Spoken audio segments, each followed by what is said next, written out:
tentang organ pernapasan pada manusia. Yang pertama yaitu ada bernapas. Apakah yang dimaksud dengan bernapas? Nah, bernapas itu merupakan proses menghirup udara yang mengandung oksigen atau O2 dan menghembuskan udara yang mengandung karbon dioksida atau CO2. Berikut ini kita akan membahas tentang organ pernapasan pada manusia. Ini adalah gambar dari organ pernapasan pada manusia. Yang pertama, bagian ini disebut dengan rongga hidung. Fungsi dari rongga hidung yaitu menyaring udara yang masuk dan dibantu oleh rambut hidung serta selaput lendir. Bagian yang kedua disebut dengan faring.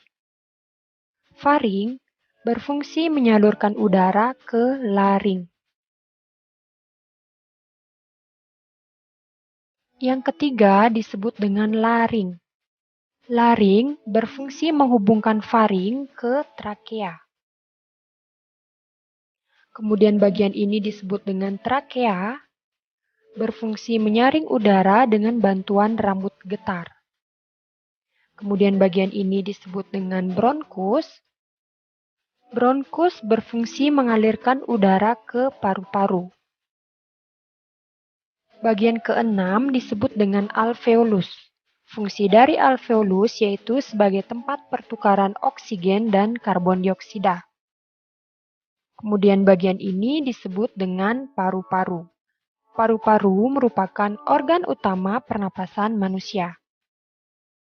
Nah, pada paru-paru ini terdapat selaput tipis yang melindungi paru-paru. Nah, selaput tipis itu disebut dengan selaput pleura.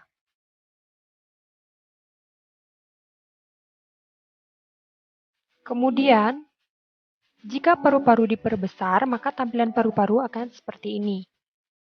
Sekali lagi Ibu tekankan, ini merupakan trakea atau batang tenggorokan. Cabang batang tenggorokan disebut dengan bronkus. Cabang bronkus ini disebut dengan bronchiolus. Cabang bronchiolus disebut dengan alveolus. Nah, pada alveolus ini terdapat cabang-cabangnya lagi.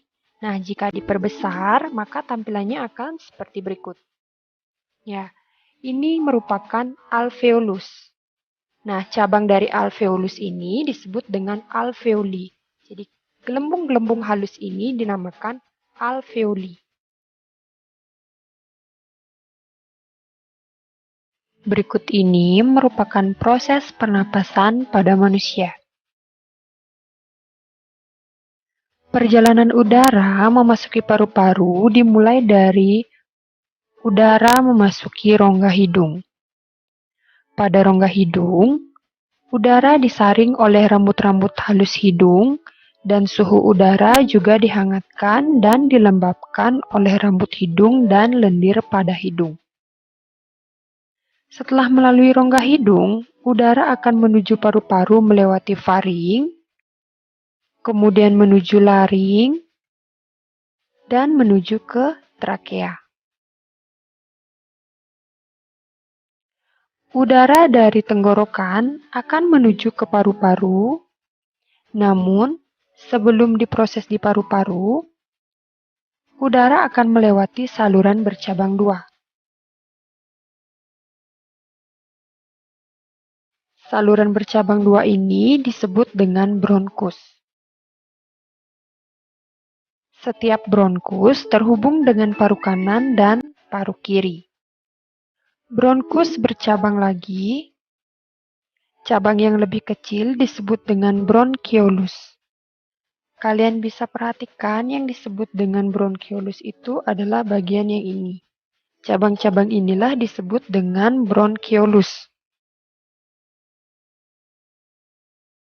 Bronchiolus bermuara pada alveolus. Berikut ini merupakan alveolus. Nah, jika diperbesar, maka tampilannya akan seperti ini. Fungsi dari alveolus tersebut adalah tempat pertukaran oksigen dan karbon dioksida serta uap air. Setiap kita bernapas, udara segar yang mengandung oksigen masuk ke paru-paru, kemudian oksigen tersebut akan diedarkan ke seluruh tubuh melalui pembuluh darah. Dan di saat yang bersamaan, karbon dioksida atau CO2 dikeluarkan dari dalam tubuh melalui paru-paru.